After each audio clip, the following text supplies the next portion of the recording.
Party के वरिष्ठ नेता स्वपन दास गुप्ता जी, हमारे आईटी सेल के राष्ट्रीय अध्यक्ष संयोजक मित्रवर अमित मालवीय जी, बाजोरिया जी और सभी पत्रकार मित्रों, नमस्कार। पहले मैं अपनी ओर से कुछ बातें रखूंगा, फिर जो आपके सवाल होंगे उसका मैं उत्तर दूंगा। With each passing day, Mamta ji is showing her desperation. Not only as the Law Minister of India, but also as the Senior Lawyer of Supreme Court of India, I want to convey to you that since the day Model Code of Conduct came into force, no Chief Minister has asked for घेराव of security officers. आज तक किसी chief minister ये नहीं कहा कि security forces को घेराव करो जो पोलिंग के सेफ्टी सिक्योरिटी के लिए आते हैं, because security forces represent the authority of the election commission, जिसका काम है फ्री एंड फेयर इलेक्शन करना। और बाद में जस्टिफाई ये किया कि घेराव is a democratic right. It is unheard of कि सिक्योरिटी फोर्सेस का हम घेराव करेंगे, ये हमारा राइट है। That was aimed at instigation and shows utter desperation, हताशा है। इसका मतलब है कि चुनावी हवा किधर बह रही है मुझे बताने की जरूरत नहीं, और उनकी जो आवाज आजकल एक आई है, बॉडी मत उठने दो, हमें पुलिस ऑफिसर्स को फंसाना है, दिस इज टू डिमिनिंग।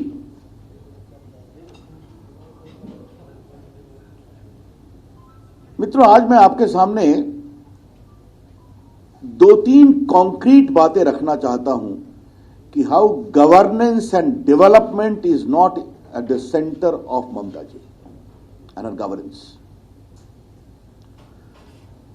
पहला विषय मैं देश के कानून मंत्री के रूप में रख रहा हूं। जेंडर जस्टिस नरेंद्र मोदी सरकार के कोर में है। आपने देखा है, बेटी बचाओ बेटी पढ़ाओ, बाकी महिलाओं को एयरफोर्स में फाइटर पायलट देने का अनुमति दिया हम लोगों ने। आज देश के आईटी में लगभग 40 lakh people work directly, 4 million, 1/3 are women. And indirectly about 10.3 million professionals are there, 1/3 are women. तो हम लोगों ने कॉन्शियसली वुमेन को आगे बढ़ाया। फिर आपने देखा होगा हम लोगों ने रेप लॉ को टफ किया। 12 साल से नीचे अगर आप बच्ची को करते हैं तो आपको फांसी भी होगी, आपका ट्रायल फास्ट ट्रैक होगा। और चिल्ड्रन के बारे में भी हम लोगों ने पॉस्को एक्ट को बहुत मजबूत किया है, prevention of sexual crime against children. और इसके लिए हम लोगों ने फास्ट ट्रैक कोर्ट देश में 1000+ स्टैब्लिश किया।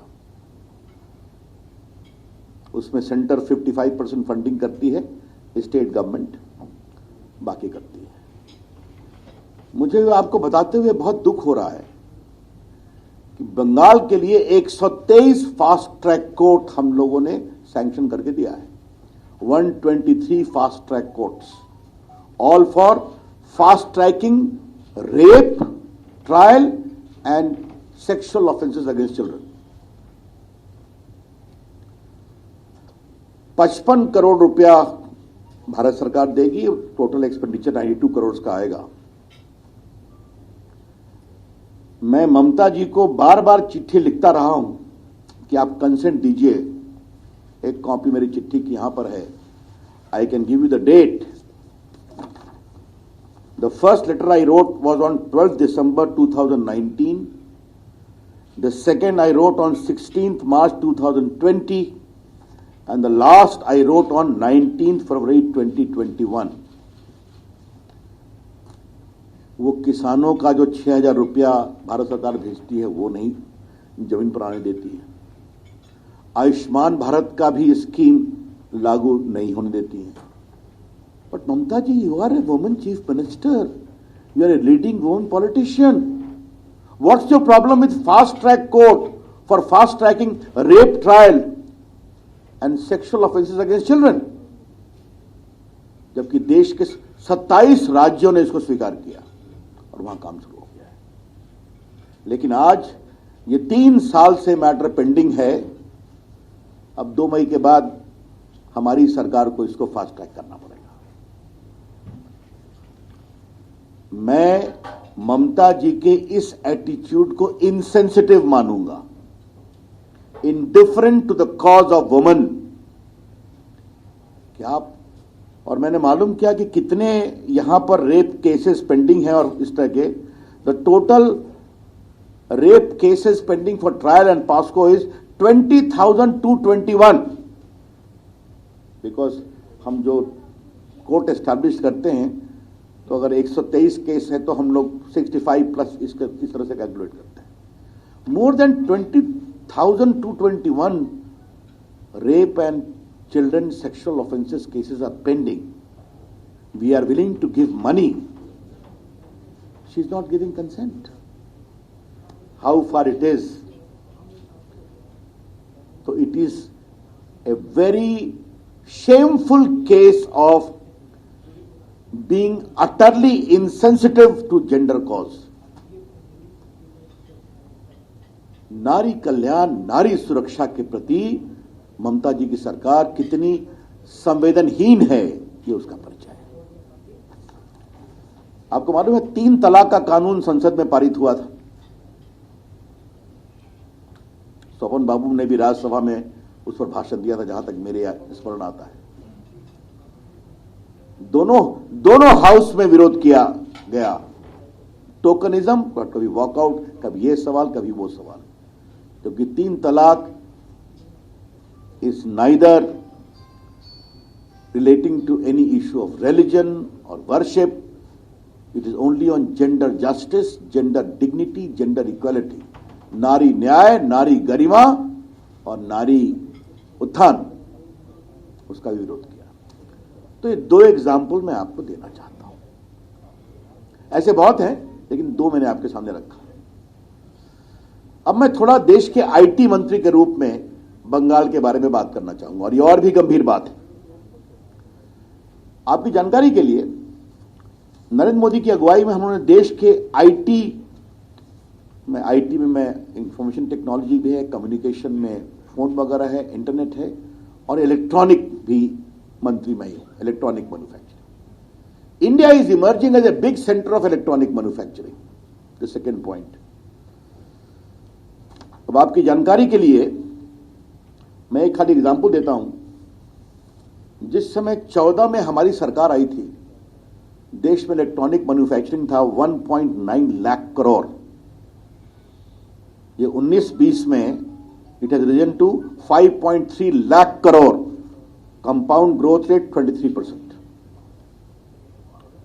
14 में हमारी सरकार आई थी तो देश में सिर्फ 2 मोबाइल फैक्ट्री थी, आज 200 है, 200।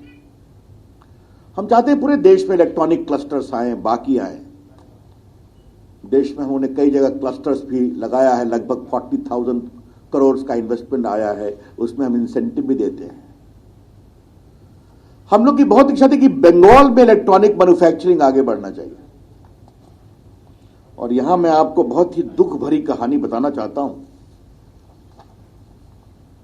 यह फाल्टा है नईहाटी, जो बंगाल में है, 24 परगना में। यहां 2 इलेक्ट्रॉनिक क्लस्टर को हम लोगों ने अप्रूव किया। कब अप्रूव किया?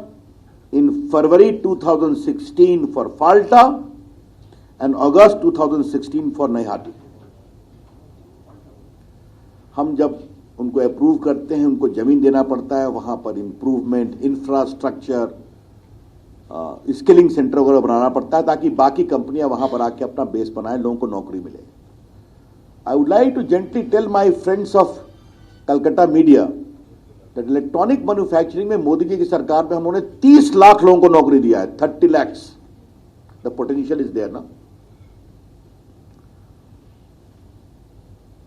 उनको पहले 36 महीने में इस काम को कंप्लीट करना था, पूरा इंफ्रास्ट्रक्चर वगैरह। वो नहीं किया। हमने उनको एक्सटेंशन दिया है 2 बार, अब ये अगस्त जून 2021 में द एक्सटेंशन इज एंडिंग, कोई काम नहीं हुआ है, and we have already paid them grant in aid of 25.67 crore. तो आप देख लीजिए कि अगर यहां पर इलेक्ट्रॉनिक मैन्युफैक्चरिंग बढ़ता, देश में बढ़ रहा है, लोगों को नौकरी मिलती ना, no action has been taken at all. तो law and justice, women security and this. Now I come to IT part of it.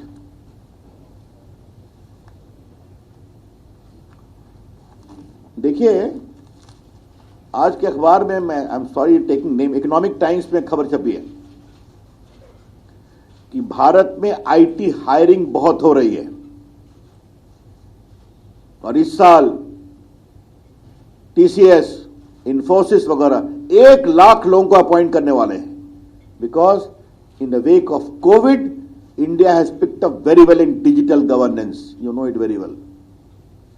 If I can tell you in the lighter vein, corona में no rail movement, no plane movement, no road movement, but the entire country kept going by the 3 departments I was handling: communication, IT, work from home, virtual rallies, virtual talk.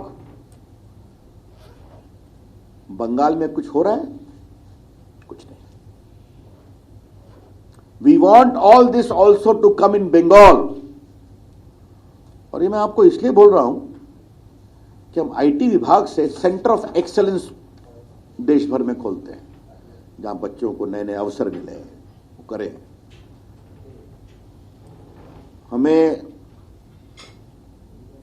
Artificial intelligent, internet of things, robotic के लिए यहां पर एक हम centre of excellence खोलना चाहते थे, हमें कोई सहयोग नहीं मिला। स्वाभाविक बाद में वो दूसरे प्रदेश में गए, आज भी हम खोलना चाहते हैं। तो ये कोई आश्चर्य नहीं है कि अगर वो किसानों का 6,000 रुपीज नहीं स्वीकार करती हैं, आयुष्मान भारत नहीं स्वीकार करती हैं, इलेक्ट्रॉनिक मैन्युफैक्चरिंग में वो सहयोग नहीं करती हैं, तो सेंटर ऑफ एक्सीलेंस कभी बनाएंगे क्या? फ्रेंड्स, देयरफॉर ममता जी's government is a total embodiment of corruption, misrule, mal governance and appeasement. Mamata ji की पूरी सरकार कुशासन, भ्रष्टाचार, तोलाबाजी और जिस तरह से होता, इसीलिए आप देख रहे हैं कि पूरे चुनाव में ममता जी ने कभी विकास का मुद्दा नहीं बनाया कि हमने ये काम किया है, आगे हम ये काम करेंगे। शब्दों का प्रयोग करती हैं तो मैं क्या बताऊं। इसलिए आज हम बहुत विनम्रता से हम बंगाल के नौजवानों को ये बात कहना चाहते हैं कि हमारे मैनिफेस्टो में बंगाल को एक बड़े आईटी हब बनाने, स्टार्टअप मूवमेंट को मजबूत करने के लिए हमारा बहुत ही इलैबोरेट प्लान है और हम उसको एक बार बंगाल के प्रेस के मित्रों के सामने रखना चाहेंगे कि हम लोगों ने उसको बहुत ही विस्तार से कहा है। And I would like to read it and then conclude and take your questions. Bharat सरकार की ओर से हमारा एक बीपीओ स्कीम है, वो बंगाल में मालदा में, सिलीगुड़ी में 4-5 जगह चलता है, वो भारत सरकार की स्कीम है। हम बंगाल के हर सब डिवीजन में एक बीपीओ, बिजनेस प्रोसेसिंग ऑफिस खोलेंगे and we will give 2,500 crore startup Bangla fund to provide subsidized loan of up to 25 lakh to 10,000 startups. जब इस तरह से आप एक नया विजन लेकर के आते हैं बंगाल के नौजवानों के लिए, तो भविष्य का रास्ता बनता है। और हम बंगाल के नौजवानों को बहुत विनम्रता से कहना चाहते हैं कि अगर इन्हें programs like digital India, electronic manufacturing, Atmanirbhar Bharat, we have done so well in different parts of the country, will bring all that to Bengal, creating opportunity, creating jobs, giving employment and also earning good revenue. ये हमारी सोच है, तो इसीलिए हमने कहा कि बहुत विनम्रता से इन विषय को आपके सामने रखा। Now open two questions. Thank you.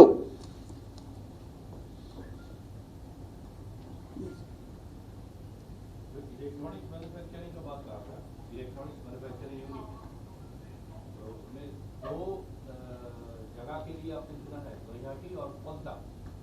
इसके लिए सेंट्रल गवर्नमेंट की असिस्टेंस है 25.26 करोड़। सरकार से किस तरह का सहायता चाहिए था, जमीन का और ये GRS का? दो चीज होता है। It is the first instalment of grant in aid to give 50 crore plus. इसमें होता क्या है कि आपको जमीन एयरमार्क करना पड़ता है और जमीन को इंप्रूव करना पड़ता है, स्किलिंग सेंटर, प्लॉटिंग, बाकी सारी चीजें, ताकि बाहर की कंपनियां आकर के वहां पर मैन्युफैक्चरिंग को एस्टैब्लिश करें, और उसमें हम लोग मदद करते हैं। This is the whole scheme of electronic cluster scheme. Therefore, 2 clusters were identified, and these 2 were identified in consultation with the state government. They said, bring it here. और उसके बाद से कोई काम नहीं, मैंने बताया। सर, ये 5 दफा निर्वाचन हो गया है, आपने देखे हैं, आपका असेसमेंट क्या है कि किस तरह से ये हुआ? Bengal is yearning for a change, परिवर्तन निश्चित होगा, मैं देख रहा हूं। पॉलिटिकल वायलेंस जो 2-3 दिन में हो रहा है, इसके ऊपर कोई बोलेंगे वो बीजेपी का जो कैंडिडेट के ऊपर आक्रमण किया गया है? देखिए, ऐसा है कि ये कोई नई बात है क्या? अगर हमारे 130 लोगों को मारा गया है, हमारे सारे लोग बैठे हुए हैं, कोई वायलेंस से बचा है क्या? जो हमारे राष्ट्रीय अध्यक्ष नड्डा जी पर वायलेंस हुआ, उनके सिक्योरिटी फोर्सेज ने उनको बचाने की कोशिश की। बंगाल का यह हाल है कि हम लोग भी सिक्योरिटी के दायरे में हैं, हमें कहना पड़ता है कि आप उधर जाके बैठो। That's the scene. तो कोई नई बात क्या है? हमारे मालदा के उस पर हमला किया गया। अनफॉर्चुनेटली मैं बहुत विनम्रता से कहूंगा, ममता जी आप तो लेफ्ट के मिसरूल के खिलाफ होप बनकर आई थी ना। उसी इलेक्शन कमीशन ने जो सुरक्षा दी थी, तभी तो आप जीती थी ना। और आप लेफ्ट के पूरे मिसरूल को एक्सप्लॉइट कर रही हैं, in the process compromising democracy. सवाल ये है कि इलेक्शन कमीशन ने बहुत बड़ी तादाद में जो है सेंट्रल फोर्स उठा रहा है पुरअमन चुनाव के लिए, लेकिन इस वक्त जो हो रहा है हर जिले में तकरीबन कुछ न कुछ हुआ, इसको आप किस तरह देखिए? पुरअमन चुनाव कहेंगे आप?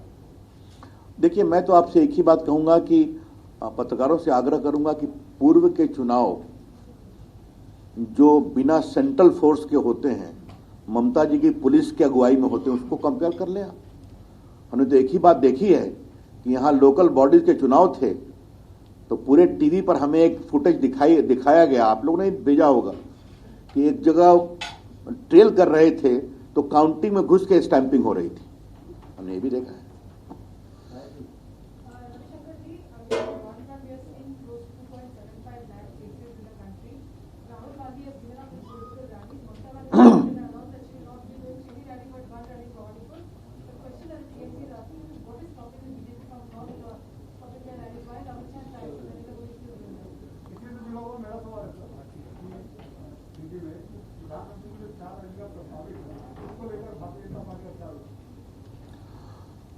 देखिए, राहुल गांधी की यहां कितनी रैली थी हमें भी नहीं पता है।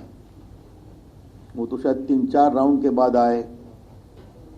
एक दिन भाषण मैं बड़ा सुनना चाहता था कि वो क्या विजन दे रहे हैं, तो उन्होंने यही विजन दिया कि नरेंद्र मोदी हमसे डरते हैं। अभी हमने एक नई जानकारी प्राप्त की, उसके बाद उन्होंने कहा कि आई एम विड्रॉइंग। तो क्या कहा जाए, the captain found his ship was sinking, isn't it, तो फाउंड एन एलिबाई। देखिए, कोरोना के बारे में हमारी सोच बहुत साफ है। कोरोना दुर्भाग्यपूर्ण है और हमारी सरकार राज्यों की मदद से इसको रोकने में पूरी कार्रवाई कर रही है, और बिना किसी भेदभाव के कर रही है और करेंगे। अब टीएमसी के लोग जो सवाल करते हैं कोरोना को लेकर, तो मेरे उनके सवाल के जवाब में काउंटर क्वेश्चन है। ममता जी ने प्रधानमंत्री की जो मुख्यमंत्रियों की इतनी बैठक हुई, वो किसी में शामिल हुई क्या? I am very seriously asking this question. Did Mamta ji attend the meetings which the Prime Minister has called with all the Chief Ministers? और वो दर्जनों मीटिंग हो चुके, मुझे बताने की जरूरत नहीं है. और लास्ट मीटिंग जो हुई थी उसमें भी कहा गया कि मैं चुनाव में व्यस्त हूं. तो that is enough for me to indicate that. जहां तक कोरोना और चुनाव का सवाल है, चुनाव एक संवैधानिक आवश्यकता है. It is a constitutional obligation undertaken by the election commission. तो इलेक्शन कमीशन जो भी निर्देश देगा हम मानेंगे. मैं बिहार से आता हूं, वहां भी तो कोरोना में चुनाव हुआ ना, पूरा कस के चुनाव हुआ, कैंपेन भी हुआ. जो चुनाव आयोग ने डूज एंड डोंट्स कहा, हमने उसका पालन किया. यहां भी जो है उसका हम पालन कर रहे हैं और करेंगे. और चुनाव आयोग इसमें जो कुछ भी कहेगा वो भी हम पालन करेंगे. कैंपेन टाइम को उन्हें शॉर्ट कर दिया, बाकी कर दिया है. इसलिए the only authority to decide the issue during the process of election is the Election Commission alone. And whatever the Election Commission says, we'll abide. When we look at Delhi and the lockdown, there is a situation where there is a shortage of remdesivir as well as oxygen supply. How is the government dealing with it? I think it is very elaborately, all the government has taken the firm position. You may have heard about yesterday's decision that all the oxygen for industrial use has been banned, except few. And all the oxygen production has been diverted towards oxygen for the patient. The same is the case of also that particular medicine. Yes, any question? Sir, after that, one and two first act of Dr. Parkinson के, लेकिन state government नहीं चल रहा है, क्योंकि आपको central government से रुपया वो नहीं आया. ऐसा है, fast track code 123 for Bengal, more than 1,000 for the entire country, about 1,100. Fast track court establish करने के लिए स्टेट का कंसेंट जरूरी है. And I would like to particularly read that, उसलिए you have to give consent for that. That's what I have been saying and support for that. Obviously if the state government does not consent, how can we establish, how can we send the money?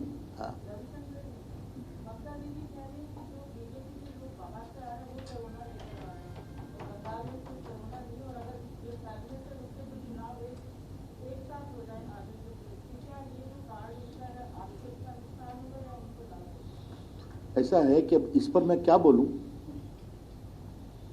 मैं तो यही कही थी कि इस चुनाव में खाली बाहर के लोग आते हैं, तो मैं तो और कुछ नहीं बोलूंगा. जो अमित शाह जी ने एक इंटरव्यू में कहा था, मैं उसी को दोहराऊंगा. क्या सुभाष चंद्र बोस सिर्फ बंगाल के थे क्या? मैं बचपन से, जब से मैं संघ का स्वयंसेवक बना, विद्यार्थी पर कार्यकर्ता बना, विवेकानंद मेरे लिए ईश्वर है. तो क्या वो सिर्फ बंगाल के थे क्या? रविन्द्रनाथ टैगोर सिर्फ बंगाल के हैं क्या? अरविंदो घोष बंगाल के हैं क्या?